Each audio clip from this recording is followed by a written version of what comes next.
सन 1981 की घटना है। पूज्य गुरुदेव कौनी जी में थे, प्रवचन चल रहा था, ऐसे ही तखत पर बैठे एक अजैन बंधु आए।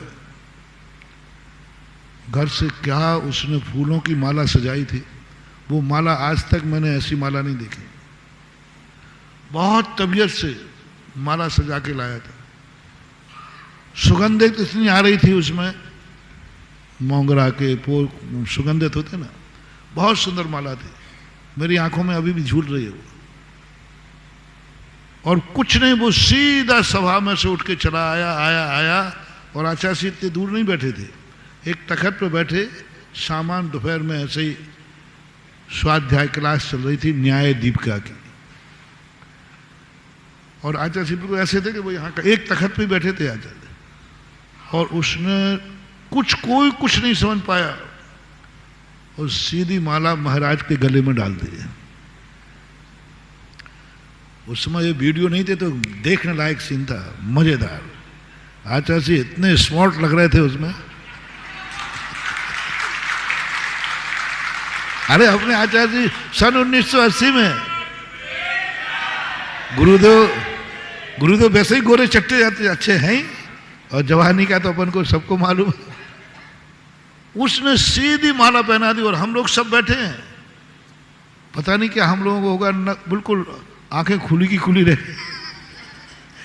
कभी कभी कुछ ऐसी घटना घट जाए तो स्तब्ध हो जाता व्यक्ति, मतलब आधा मिनट तक कोई कुछ नहीं, एकदम स्तब्ध। हम लोग भी बैठे कुछ नहीं कर रहे, और आचार्य जी पढ़ रहे थे, ऐसे पढ़ते उन्होंने आंख बंद कर ली। तो हमने कहा जब आचार्य जी हरकत नहीं कर रहा तो अपन को क्या पड़ी। अब बताओ भाई, कोई किसी को माला पहना दे और वो उतारना नहीं चाहता तो अपन उतारेंगे क्या।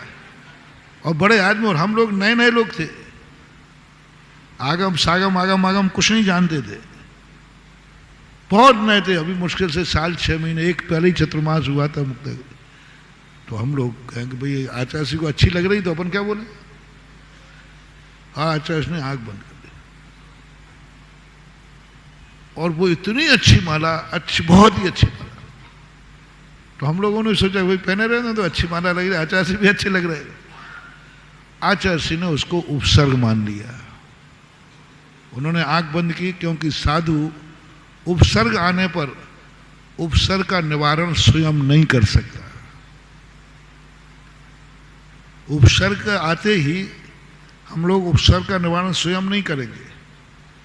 उपसर्ग मान के ध्यान में बैठ गए। आचार्य ने आंख नहीं खोली, बंद कर लिया। इतने में वहीं पर सांधेलिया जी बैठे थे, अभय सागर जी के पिताजी थे। वो चिल्ला पड़े, ये क्या किया तूने, महाराज को माला पहना दी। और वो एकदम उठे और महाराज के गले से माला उतार दी। माला उतरते ही आचार्य ने आंख खोल दी, क्लास चालू हो गई, उपसर्ग दूर हो गया। अब उसके बाद लोगों ने जो उसको कहा, तूने महाराज को क्या किया, उपसर्ग कर दिया तूने बहुत। और वो बेचारा किसान था, इतना रोया, मेरे कारण महाराज को उपसर्ग हो गया, मेरे कारण हो गया, मैं मूरा। अब वो सिर फोड़ने लगा, यूं इतना रोया, उसके आंसू रुकने को तैयार नहीं, क्योंकि वो तो बड़ी श्रद्धा से आया था, बड़ी आस्था से लाया था। उसको तो यही मालूम था कि साधुओं को मालाएं पहनाई जाती। अब उसकी कहीं गलती नहीं थी, और रोने, आंसू रुकने का तैयार नहीं, रुकने का बिल्कुल नाम नहीं ले रहा है, पागल हो जाएगा। आचार्य जी पास पकड़ के लाए लोग, महाराज जी इसको प्रायश्चित दो। बोले इसको काय का प्रायश्चित दूं, इसने तो पुण्य कमाया है, इसने तो मेरा सम्मान किया है, इसकी कोई गलती नहीं है। उसको समझाया, बेटा तुझे कोई गलती नहीं है, तेरे भाव बुरे नहीं थे, लेकिन मुझे इसलिए उपसर्ग मानना पड़ा क्योंकि मुझे तो मालूम है कि हमें माला पहनना, लेकिन मैं तुझने मौका ही नहीं दिया, इतने जल्दी डाल दी।